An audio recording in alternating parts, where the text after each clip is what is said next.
good stuff. All right. Hi, welcome. So the other day I was talking about Krelian photography last week with B.E.S.T. And again, I believe I'm pronouncing that right, but it's a photograph of your aura. Now, in B.E.S.T. they showed us pictures of like an apple, a thumbprint, a picture of two people standing next to each other thinking, I think it was like the word hate, and then two people standing next to each other thinking the word love. It was really cool just to see like the apple, the energy of the apple, and then on my own research, I've seen pictures of food cooked and not cooked, and it's interesting to see the energy around that. With that, I wanted to show you this picture. This is me again. I know this camera doesn't do super great, but this is mine. This is a picture of. This is kind of. And it was taken back in 2016, but that's mine. But the picture also with the two people with B.E.S.T, the ones that were kissing, we're thinking hate. Like their auras were very small and they were separate in a sense. But when they were thinking love, their auras were so big it was almost like both of them were one. They'd almost combined it because of just overall, like they were kind of slim, and then when they were thinking love, it was more kind of, and you could still see it was two, but it was bigger because they were thinking something stronger, vibrating at a higher frequency in a sense, which that I get into that because today in the book, that's kind of what we're going to be talking about is a map of consciousness. Now, I tried messing with it, and I was going to try and put it up here next to me on the left or the right, whichever way. But I didn't get it quite right, and I didn't want to mess this up, so I just added it below. You'll be able to see it down by my information in the website link. You'll be able to just see it's the map of consciousness, or levels of consciousness, that are described in the book of Power versus Force. Yeah, so yesterday I was talking about this. They have a couple words for it, but it's basically like a collective consciousness that everybody can tap into or, has access to. And that's how you get certain information that you know without knowing. Oh, we need to silence that. But yeah, we'll get into the mantra too as well. And again, yesterday's mantra, if you weren't here, was self-realization. So let's see what today's is. But yeah, with the levels in the map of consciousness, I'm pulling it up for myself, so I have one to look at. Like I said, I tried to have it on the screen last night, just playing with how this all works, and I'm learning. And as I learn more, hopefully this will get better and better. So yeah. Alright, hope you all are having a beautiful day or a wonderful day, staying warm. I know it's getting cold. So yeah, okay. Now I have one that I can look at myself. And the lowest one is shame. That vibrates at 20. And then you have guilt, apathy, grief, fear, desire, anger, pride, courage. 200, that's the critical point. Basically, everything under 200, I want to say to some extent is negative. Which, you'd say, how can that necessarily, be negative? But 200 is a critical point, basically, and we'll get into that more too. This is an interesting one. Let's see if I can get this one right. All right. Lo ka sh ma sta so ki no ba baha van tu. May all beings be happy. Loka shimashita sokino bahavantu. Alright, yeah, that's this nice picture of bubbles. Yeah. Anyway, so let's find that one. Loka shumashita sokino bahavuntu. And that's, may all beings be happy. May all beings everywhere be happy and free, and may the thoughts, words, and actions of my life contribute in some way to that happiness and to the freedom for all. The meaning of this mantra starts with Loka, location, realm, all universe, existing now. Sorry, in the book it's breaking down the words, and I thought it was the next word, but it's skipping one. To Shiki no, creating in happiness and joy, free from suffering. Oh, no, I skipped it. Okay, so I'm going to back up a moment.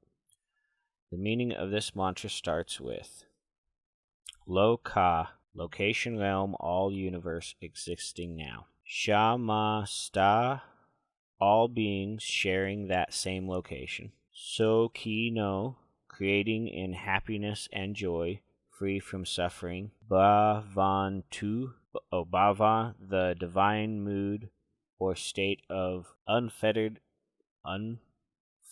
existence. Unto, may it be so, it must be so, a promise to be so. All beings are free from the talents that bind our thoughts, the stinking thinking that can go on in one's head. We begin to know our truth and stand solid in the truth, so the whisper of darkness are no longer allowed to penetrate. We are in a state of happiness that spreads to others. Our joy is full. We are divinely guided and free. We can now fully embrace who we are. I like that. That's interesting because to me that almost coincides with what we're talking about with the levels of consciousness. Maybe it's only just because I've read more of the book where he talks about at the different levels of consciousness, kind of freeing yourself in a sense, especially once you get to 200 and above, which is really interesting. But yeah, we'll get into that more. So, Loka, Shima-sta, So-ki no, Bhavantu. Okay. Loka Shima-sta, So-ki no, Bhavantu. Loka Shima-sta, So-ki no, Bhavantu.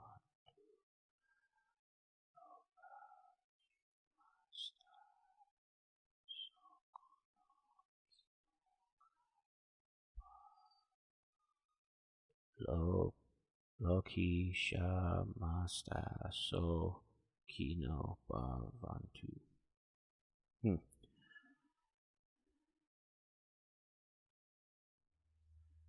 Yeah, that's a good one. May all beings be happy.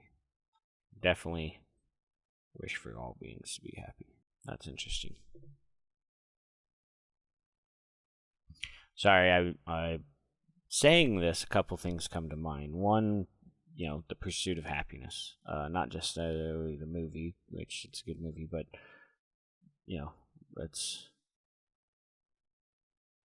one of the great things I think personally about America is that that's something written into it. It's not guaranteed, it's a pursuit, which some people say, that's, I guess, maybe even debatable as far as happiness and some of that, which, alright, so we're going to put that on top so we'll know tomorrow's. Alright, so yeah, back to power versus force. In the first part, he talks about how he's going to basically say the same thing over and over, and he wants to say it in a way that people that are skeptics, people that hear things are going to be like, no, I don't believe that. And the people that say believe everything, go, oh, that sounds right. Or, I'm going to back it up. The way they explain it is there are two types of people. Those that believe what they hear until proven wrong, and those that don't believe it until proven right. And so he says, basically, I'm going to say the same thing over and over, trying to appeal to both of those people, as well as left brain, right brain. So some of it was very interesting. Some of it, I'll be honest, I didn't say quite grasp. Also, part of it he gets into is the people that came before him. And the people that I'd say pioneered this and led the way, I believe the phrase is on the shoulders of giants, which that's another book I started to read, and yeah, good book. But anyway, so Dr. George Goodhart, he's the study of kinesiology, studying the muscles and their movements. Dr. George Goodhart was a chiropractor, and he invented tapping and applied kinesiology in 1964. Misread my notes. So the study of kinesiology is the study of muscles and their movements. And then there's two people that he talks about, Dr. George Goodhart and John Diamond, both doctors. Goodhart was a chiropractor. I don't remember Diamond was or not. I didn't put that in my notes. But Diamond pioneered behavioral kinesiology, where Goodhart did the tapping and applied kinesiology, and we can get into that. Now, the difference between the two, the applied kinesiology is the muscle testing that we're more focusing on, and the behavior was using that to pinpoint sickness, or maybe not sickness, but more behavior or emotional. What was interesting, I believe it was Diamond, he used a lot of abstract. Like, he would have people look at pictures and test them, and for whatever reason they would be strong or weak, and so then he started getting into that. Well, why would this picture test that way? With more testing, they found out that accurate results, one must calibrate at 200. Now, when I first read this, I thought the person testing needed to calibrate at 200. And then when I read a little bit deeper, I wasn't sure that that's exactly what it was saying. It might have meant the painting, the art, the testing, or might need to be there at 200. So, which again, 200 is the critical point that they're saying. Everything above 200 tests positive or strong, and everything below doesn't. Now, what's interesting with that is, you look at it and you go, okay, so anger, in a sense, is negative, which most people would view anger as a negative emotion. But then you go to desire or fear, and anger will test strong compared to those two, as far as if I'm understanding this right. And so it's interesting because they say 200, that's the critical point, in a sense, where I guess you become more aware, just more open. Anyway, so 200 is a critical point, and what they're saying, if I'm understanding this right, is it will even say pride, that's 175. If I'm at pride and I test anger, then I'm going to go weak because it's a lower vibration. Or anything under 200 is going to go weak regardless.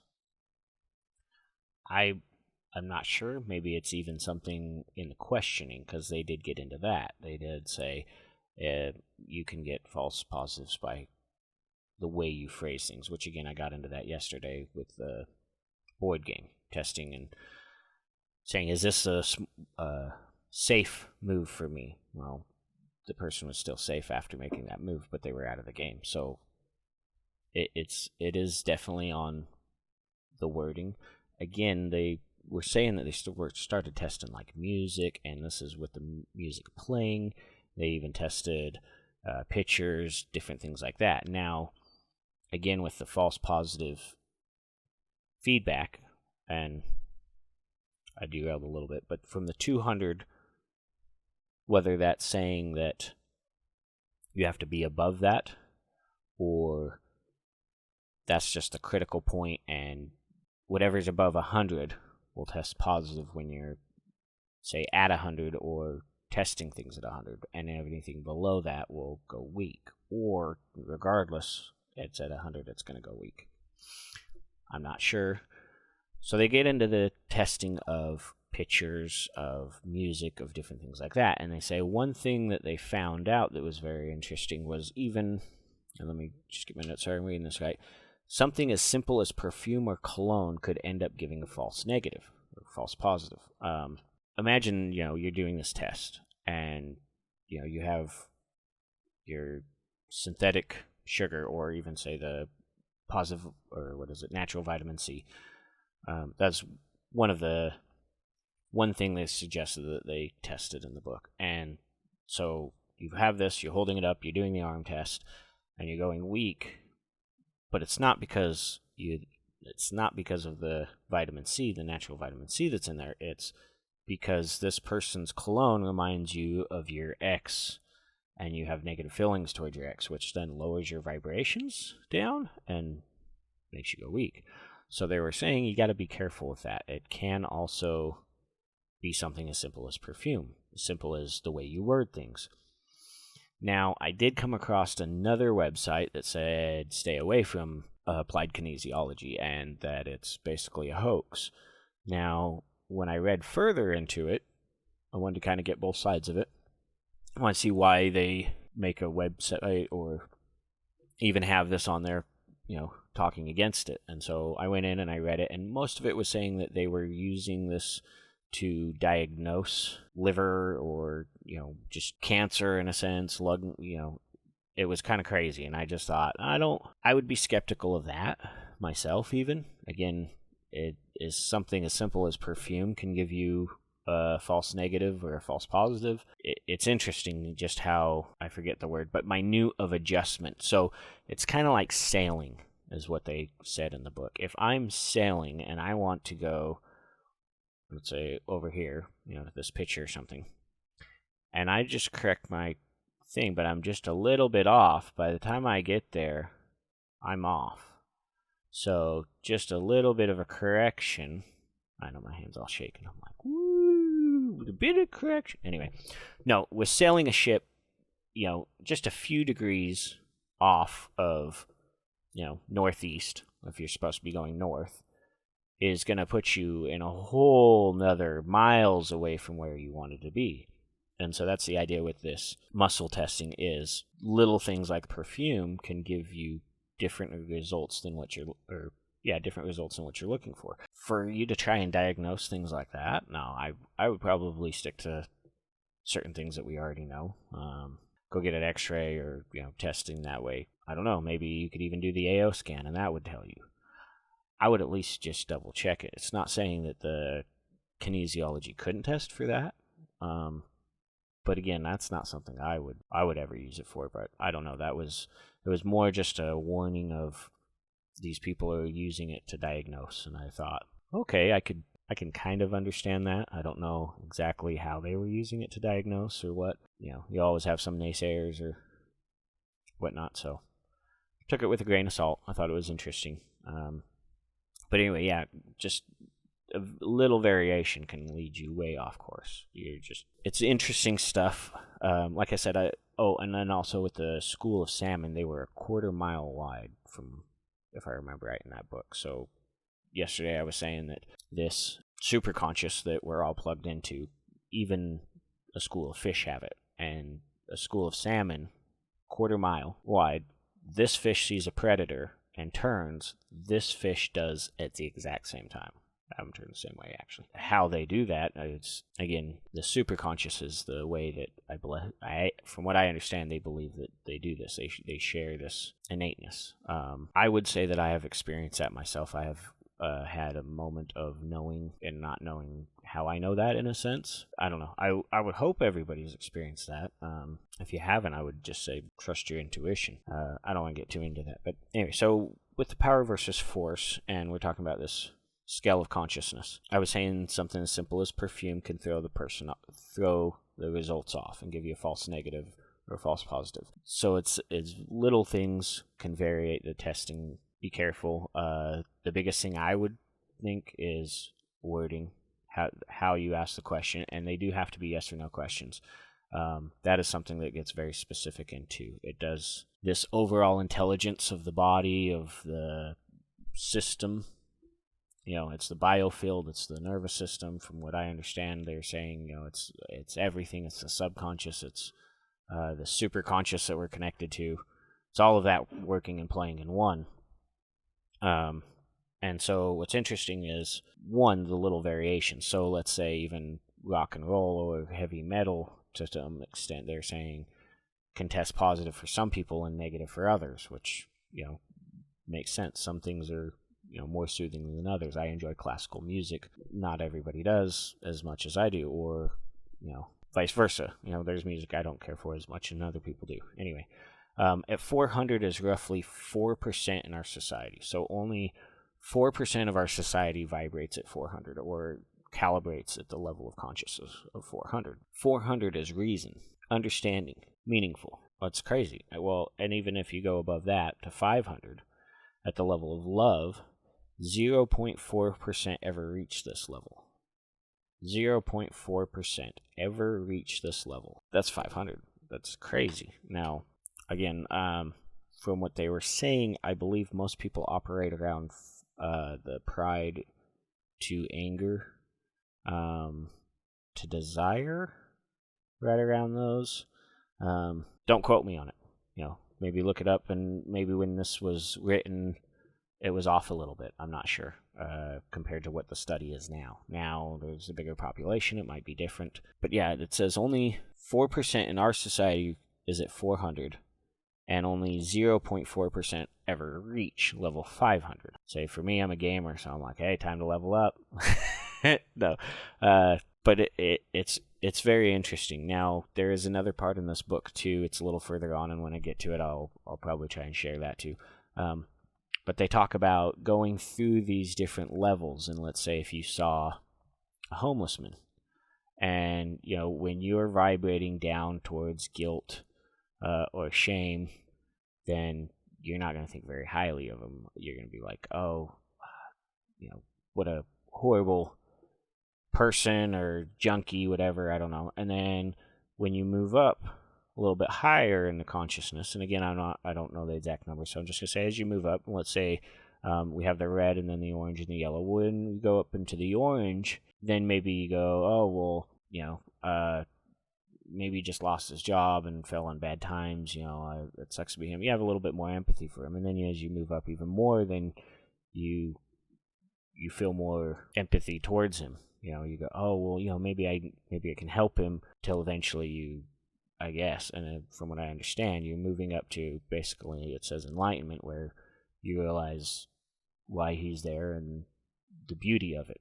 And that's really interesting. That's, again, enlightenment, it says 700 to 1,000. I believe I said this yesterday, from what I recall and from what I'm reading, the people that have ever vibrated to that high is like Buddha, Jesus, Lord, Krishna. They did say that in the book. That's why they do have the title Lord, is because they're so high up there. Lord Jesus Christ, they're enlightened teachers of the world, in a sense, from what this book is saying. And it's interesting too. They do get into it, and they do start calibrating even some of the religions, I believe. We'll maybe get into that. Another thing they were saying with this too is they were calibrating a list of people that self-destructed, if I believe, and the list wasn't calibrating. And so they went over it and they looked at it, and they finally found John Lennon's name in there. And they looked into it, and he ended up being assassinated by a fan, if I remember right, in a signing. And so when they took his name out of there, then that list of people that have self-destruct then calibrated much higher. It rose in their calibrations of this list. Now, I believe from what they were doing is they were either looking at the list, or they were probably holding it, and they were doing the arm test. They had their arm out, and somebody would come and push down on it. And how I would think is they would say, does this calibrate at 100, 200, 300, 400, 500, and just till they found where it went weak. And then, okay, well, it doesn't calibrate at 500, say. I don't know exactly. Until they figured out what the anomaly was, or what was causing that to go weak. So again, they tried to put together this list, and I don't know what the list, I'm assuming maybe they wanted it to calibrate at 1,000. They wanted it to be 100% correct. So they said, these are a list of famous people that have, if I remember right, the words were self-destruct. When there was somebody on there that didn't, the list wouldn't calibrate right for them. It would only go to a certain degree and then stop. And it was interesting because they had to look at the list. Now, I don't know if somebody knew that beforehand or it was just trial and error that they found this, but it's interesting that even trying something as calibrating a list they found. Another thing they were saying is that they did it to where a whole room, and so I imagine, you probably had 50, 40 people in this room, as far as I know, 100. Basically, they, on stage, held up an apple, and had people test for the apple, and one apple was organically grown, and one was grown with pesticides. So the people with, everybody apparently that was looking at the pesticide apple went weak when they were looking at the apple. So this wasn't even necessarily in their field. This was on stage. Maybe the people in the front row were close enough for this apple to maybe be in their field, and maybe that's it. Maybe the people in the front row were close enough in all the fields. So the people in the front row were close enough to the speaker and the apple, and then the second row's field is intertwining with the front row, and so then all their fields are reading this. Maybe that's the possibility. If they're far enough away where the speaker's over here and then the front row's like way over here, and so their fields aren't touching, and that's how I understood it when I read it, that you can even just look at that and you're going to test positive and negative, which that's wow, that's very interesting. And again, maybe you're looking at that apple, but you're smelling the lady's perfume in front of you, or the one testing you, and whatever, you don't have your negative reaction. So now you're testing false for both of these apples. Okay, well, why are you testing false for both these apples when other people are testing a false and a positive for the pesticide and the organically grown? That's something you need to start looking into and narrowing it down, and that's basically what they said they did, or they started to do. I find it all very fascinating. Again, take it with a grain of salt. In fact, even try it. I would encourage you to muscle test yourself, or look into it. There's plenty of videos. I'll even maybe try and get a friend on here to help me with some muscle testing, just to demonstrate it so you can even see how it's done. But yeah, it's crazy. Like, it's crazy. I shouldn't say that. It's fascinating is what it is. It is. I mean, to some extent, yes, it is. It's crazy that this stuff works and that there is this innate intelligence. But to some extent, I would think we've already known that. And that's even something he says in this book, is his whole goal is, if anything, you don't, when you're done reading it, say, well, I already knew that, just to enlighten you to the fact that knowing that you knew that. Wow. Think about what you think about while you're thinking about it. That's that's what I gotta say on that one. We are running out of time here, so again, real quick, we got the levels of consciousness down below. You can take a look at those yourself. It's wild stuff to me. I would encourage you to try it for yourself. Yesterday, I even briefly mentioned I was playing around with this and I was practicing with a friend, and I was asking yes or no questions, and it was, do you like pizza? No. What? Who doesn't like pizza? But yeah, sure enough, it worked. They sat straight up and they said, I don't like pizza. How do you know I don't like pizza? To me, that was like a big smack in the face. Like, this, there's something to this. This works. Now, the fact that you can get the false positives or the false negatives off of something as simple as perfume, or say a pretty girl walks in the room, whatever. Like, there are different variables to this, but it is definitely fascinating. Like I said, I want to level up. I hope you do too, and I hope that this channel can help us. This is all I have time for. Have a wonderful day, and thank you for joining me. I'll see you tomorrow.